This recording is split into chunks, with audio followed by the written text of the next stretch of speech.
નમસ્તે દર્શક મિત્રો, ઉત્તર ગુજરાતના ખેડૂતો, તમામ પ્રકારના ખેડૂતો કે જે સરકારથી પીડિત છે, જમીન સંપાદનથી પીડિત છે, એવા તમામ પ્રકારના ખેડૂતો એક થઈને સરકાર સામે લડવા માટેનું આજે નક્કી કર્યું છે મહેસાણામાં. અને એ અંગેની ખેડૂતોની મિટિંગ પણ હતી અને ઘણા બધા ખેડૂતો જોડાયા હતા, રેલી પણ કાઢી હતી કે સરકારનો જે અત્યાચાર છે તમામ ખેડૂતો લગભગ ઓએનજીસીના પણ થઈ જાય, ઓએનજીસી છે, પછી જેની સરકાર સંપાદન કરતા હોય જમીન સરકાર એની છે, પછી ભારતમાલા પ્રોજેક્ટમાં જે ઘણા બધા 5,000 જેટલા ખેડૂતોને એની જમીન જઈ રહી છે એવા ખેડૂતો છે કે લગભગ 8 થી 10 જેટલા ખેડૂતો એવા પીડિત પ્રશ્નો છે, પીડિત જે ખેડૂતો કે એવા 8 થી 10 સરકારના અલગ અલગ પ્રોજેક્ટ છે એ બધા ખેડૂતો આજે એક થયા હતા અને એમણે આજે કેટલાક ઠરાવો પસાર કરીને સરકારને કહ્યું છે કે ભાઈ અમને અન્યાય થાય છે, અમારો અન્યાય દૂર કરો. તો આપણે એ જે ખેડૂત આગેવાન છે અમરાભાઈ, એમની સાથે આપણે વાત કરીશું. એ આપણી સાથે જોડાઈ ગયા છે. અમરાભાઈ, આજે ખેડૂતો ક્યાં મળ્યા હતા અને કોણ કોણ મળ્યા હતા એની થોડી વાત કરશો? નમસ્કાર દિલીપભાઈ, અમે આજે મહેસાણા ઉત્તર ગુજરાતના પીડિત ખેડૂતો મળ્યા હતા. જે ભારતમાલા પ્રોજેક્ટ હોય, જેટકો કંપની હોય, પાવર ગ્રીડ કંપની હોય, પછી ઓએનજીસીના કુવા હોય અને બીજા ઘણા બધા રોડો નીકળે છે. તમામ ખેડૂતો એકઠા થઈ અને રેલી સ્વરૂપે થઈ અને આપણા માનનીય કલેક્ટર સાહેબશ્રીને આવેદનપત્ર આપેલું છે. બરાબર છે.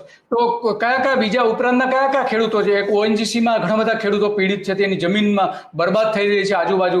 અને આ તમે ભારતમાલાની જે વાત કરી, તો ભારતમાલાની પણ તમે જે વાત કરી હતી એ પણ જોડાયા છે. બીજા ઉપરાંતના કયા એવા પ્રોજેક્ટ છે કે જેનો ખેડૂત ત્યાં વિરોધ કર્યા છે તમારી સાથે જોડાયા છે? રમેશભાઈ, દિલીપભાઈ, આપણે બીજા પણ જેટકો કંપની હોય, પાવર ગ્રીડ કંપની હોય, આવા જે લાઇટ દ્વારા જે જમીન સંપાદન કરી છે પણ પૂરું વળતર આપતા નથી. સાથે સાથે જે અમદાવાદ બાજુ જે રોડ નીકળે છે નવા, એના ખેડૂતો પણ અમારી સાથે જોડાયેલા હતા. અમારી એક જ માંગણી હતી કે જેવી રીતે ખેડૂતોને ઊંચામાં ઊંચું વળતર મળતું હોય, જેવી રીતે અમારા વિસ્તારની અંદર જે એને કરાયેલા ખેડૂતોને જે નેતાઓની ભાગીદારીમાં જેવી રીતે વળતર મળેલું છે, એના અનુસંધાને અમારા ખેડૂતોને વળતર મળવું જોઈએ. આના અનુસંધાને અમે તમામ ખેડૂતો એકઠા થઈ અને કલેક્ટર સાહેબશ્રીને રજૂઆત કરી, આવેદનપત્ર આપ્યું. આવતા સમયની અંદર જો અમને યોગ્ય વળતર નહીં આપે તો આ તમામ ખેડૂતો સાથે મળી, ઉત્તર ગુજરાતના ખેડૂતો સાથે સાથે આખા ગુજરાતના ખેડૂતો સાથે મળીને પણ અમે આંદોલન કરીને હક અને અધિકાર મેળવવાના છીએ. બરાબર છે. તો આજે કેટલા ખેડૂતો હતા? અંદાજે કેટલા ખેડૂતો છે તમારી સાથે? આજે 800 થી 900 ખેડૂતો અમે જોડાયા હતા, ખેડૂત આગેવાન તરીકે ઉત્તર ગુજરાતના ખેડૂતો.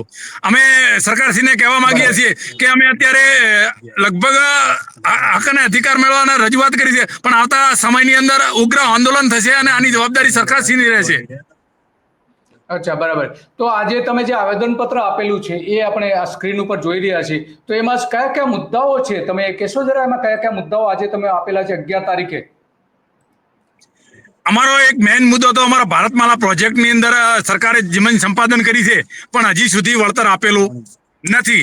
સાથે સાથે જે ઓએનજીસીના જે કુવાઓ છે એમને પૂરતું વળતર, એટલે કે જે ભાડા પેટે રાખેલા છે એમને પૂરું ભાડું પણ મળતું નથી.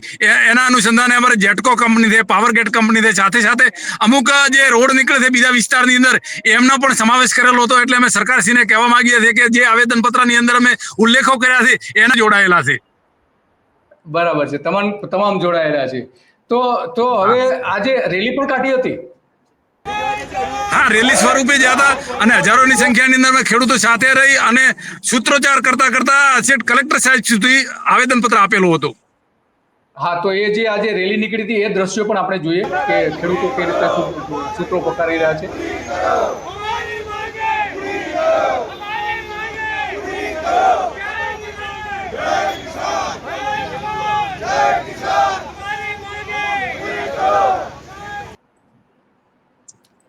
તો આ ખેડૂતોની મોટી રેલી હતી અને રેલીમાં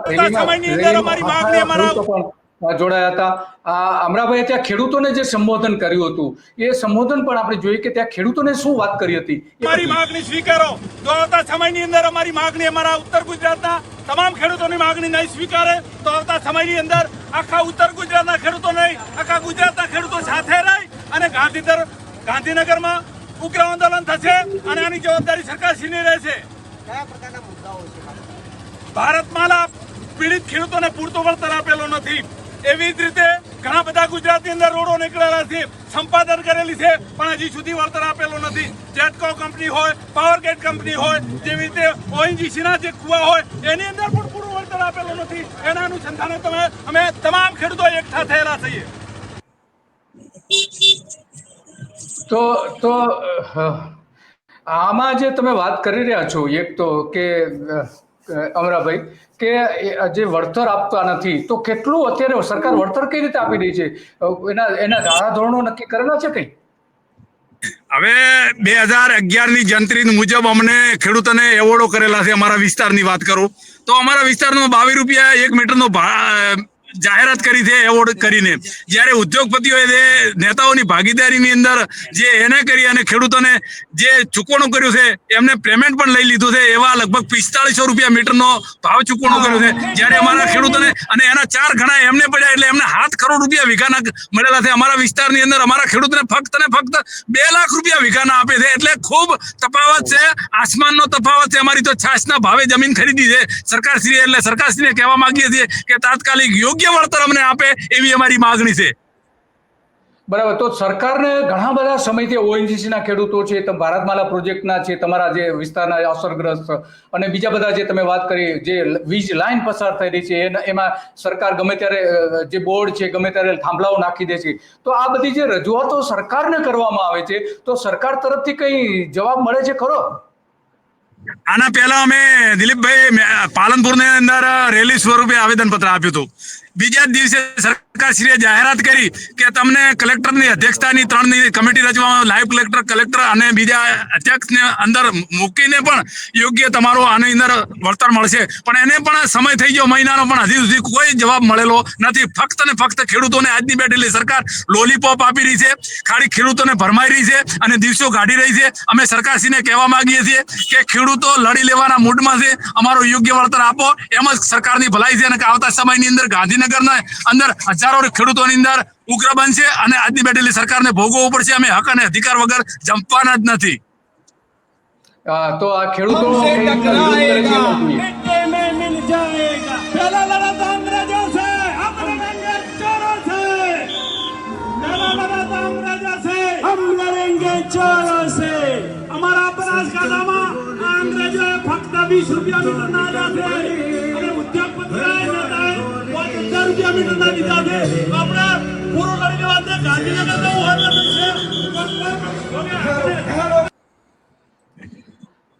તો અમરાભાઈ, આ ખેડૂત સંગઠન ઉત્તર ગુજરાતમાં એક સમયે મજબૂત હતું, કિસાન સંઘનું. તો કિસાન સંઘ આમાં કોઈ રજૂઆત નથી કરતું? હવે દિલીપભાઈ, કિસાન સંઘ અમને તો ખેડૂતોને એવું લાગી રહ્યું છે કે ભાજપની બી ટીમ છે અને ભગીની સંસ્થા છે ભાજપની. એટલે ખેડૂતોને યોગ્ય સમય, યોગ્ય જે સમય હોય એ વખતે ખેડૂતોને સપોર્ટ આપતી નથી. પણ જ્યારે સરકારને જરૂર પડતી હોય, સરકારના હિતની અંદર વાત કરવી હોય, ત્યારે કિસાન સંઘના નેતાઓ, કિસાન સંઘના આગેવાનો આગળ આવતા હોય. એટલે કિસાન સંઘ ખેડૂતો માટે લડવા માંગતી નથી, ફક્ત ને ફક્ત ખેડૂતોને ભરમાવવા માંગે છે. એટલે ખેડૂતો પણ અમે કિસાન સંઘના આગેવાનોથી વિશ્વાસ કરવા માંગતા નથી. બરાબર, વિશ્વાસ કરવા માંગતા નથી. તો આ કેમ આવું કરે છે? કિસાન સંઘ કેમ આવું કરે છે? એનું કારણ શું છે એનું?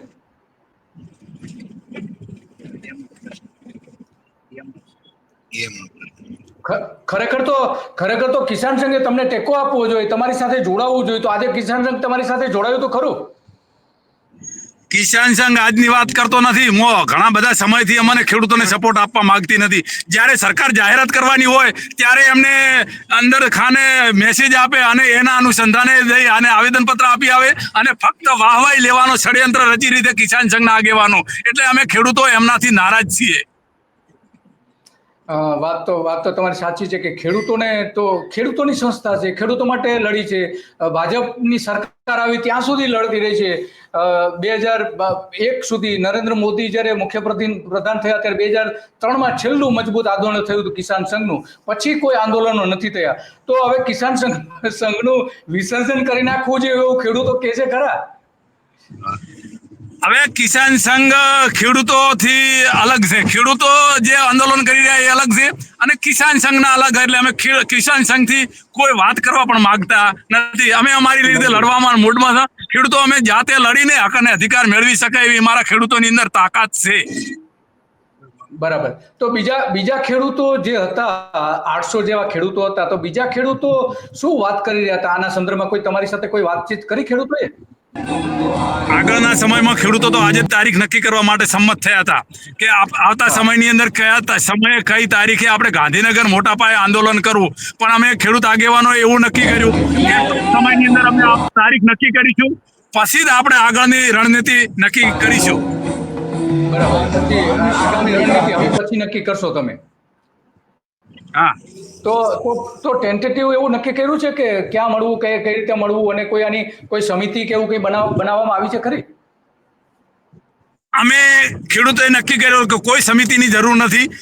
સ્વયંભૂ તમામ ખેડૂતો એકઠા થઈ અને એક મોટી સભા રચીને પણ આગળના સમયની અંદર અમે ગાંધીનગર જઈ અને મોટા પાયે આંદોલન કરીને અને હક અને અધિકાર મેળવવા માટે અમે સમર્પિત થવા માટે ખેડૂતો કટિબદ્ધ થવાના મૂડમાં છીએ. હા, તો ગાંધીનગર જઈને ત્યાં સત્યાગ્રહ છાવણી જે છે ત્યાં દેખાવો, ધરણા એ પ્રકારના કરવાનો છો? તો શેર આગળના સમયની અંદર અમે વિચારતા કે સરકાર શું અમને જવાબ આપે છે, ને આગળના સમયની અંદર આખા ગુજરાતના ખેડૂતો, જે પીડિત ખેડૂતો એમ એકઠા થઈને પણ હક અને અધિકાર માટે આ વખતે લડી લેવાના મૂડની અંદર છીએ. કારણ કે અમારી જમીન મફતના ભાવે આજની બેઠેલી સરકાર લૂંટવાનું ષડયંત્ર રચી રહી છે. યસ, આ સરકાર લૂંટી રહી છે. આ ખેડૂતોની રેલીમાં શું કહે છે?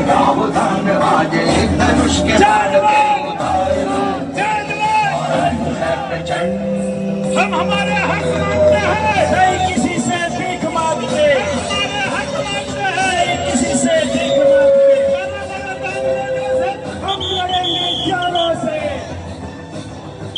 हम लड़ेंगे जानों से, हम लड़ेंगे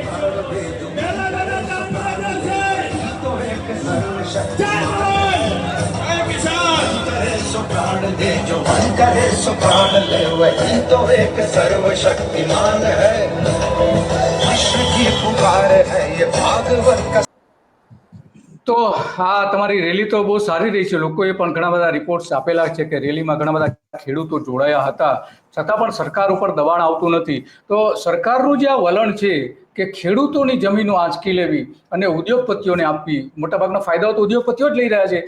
ઓએનજીસી કંપની જે છે એ મોટી કંપની છે, આટલો બધો 4,000 કરોડ રૂપિયાનો નફો કરે છે, તો ખેડૂતોને કેમ સાવ નજીવો એનું ભાડું આપી રહી છે? એ જ રીતે તમારા વિસ્તારમાં જે છે ભારતમાલા પ્રોજેક્ટ, એમાં પણ એવું જ છે. અને જેટકો કંપની જે વીજ વાયર નાખે છે એમાં પણ થાંભલાઓને જે વળતર આપવું જોઈએ, કાયદેસર જે વળતર આપવું જોઈએ એ પણ આપતી નથી.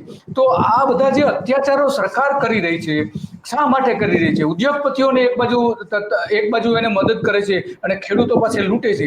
આવું વલણ કેમ છે સરકારનું? હવે ખેડૂત ખૂબ રજૂઆતો કરી અમે. ખેડૂતો આ સરકારની કઈ નીતિ છે, શું સિસ્ટમથી ખેડૂતોને હેરાન કરવા માંગે છે, ખેડૂતો સમજી શકતા નથી. પણ આવતા સમયની અંદર સરકારને સમજવું પડશે. જે આવતા સમયની અંદર જ્યારે સરકારને ખેડૂતોની જરૂર પડશે ત્યારે કદાચ સરકારને આ સત્તા ગુમાવવી પડશે એવું અમને સ્પષ્ટ દેખાઈ રહ્યું છે. જો અમારી જમીન હડપવા મફતના ભાવે માંગતી હોય તો આવતા સમયની અંદર આ સરકારને પણ ભોગવવા માટે તૈયાર રહેવું પડશે. તૈયાર રહેવું પડશે. આ વાત સાચી છે. યસ, ખેડૂતોનો આક્રોશ છે. અમરાભાઈ, તો અમારો ખૂબ આભાર. અમરાભાઈ, તમે ઘણી બધી વિગતો આપી, ખેડૂતોની વેદનાની વાત કરી અને તમે આગેવાની લઈ રહ્યા છો, કોઈ પણ જાતના ભય વગર આગેવાની લઈ રહ્યા છો અને સરકારને મોટો પડકાર ફેંકી રહ્યા છો. તો તમારો ખૂબ આભાર ગુજરાત રિપોર્ટમાં જોડાવા બદલ. નમસ્કાર દિલીપભાઈ, ખૂબ અભિનંદન. તો હા હતા અમરાભાઈ કે જ્યાં ખેડૂતો આંદોલન કરીએ છીએ ઉત્તર ગુજરાતના. આજે 800 ખેડૂતો હતા અને લગભગ બધા થઈને આ જે અલગ અલગ પ્રકારના 7 થી 8 આંદોલનથી લઈને લગભગ કુલ બીજા નાના પ્રશ્નો કરીએ તો 10 જેવા આંદોલન, 10 જેવી એવી ઘટનાઓ છે. એવી સરકારે જે જમીનો માટેના પ્રોજેક્ટ લેવા માટેના પ્રોજેક્ટ બનાવેલા છે એમાં ખેડૂતો પીડિત છે. અને માત્ર ભારતમાલામાં જ 5,000 જેટલા ખેડૂતોને અસર થઈ રહી છે. તો બીજા ખેડૂતો પણ મોટા પ્રમાણમાં હશે. તો ઉત્તર ગુજરાતના ઓછામાં ઓછા 10,000 ખેડૂતો હોવાના પણ ઘણા બધા ખેડૂતો એવો અંદાજ મૂકી રહ્યા છે કે આ જે સરકારથી પીડિત હોય એવા 10,000 જેટલા ખેડૂતો છે અને બધા સરકાર સામે લડી લેવાના મૂડમાં છે. અને સ્પષ્ટ કહી રહ્યા છે કે જો સરકાર અમારી વાત નહીં સાંભળે તો અમે સરકારને પણ હવે પછીની ચૂંટણીમાં હરાવીશું. નમસ્તે. બસ આજે આટલું જ, અને આવતીકાલે આવા જ મુદ્દાઓ પર આપણે ચર્ચા કરતા રહીશું. નમસ્તે.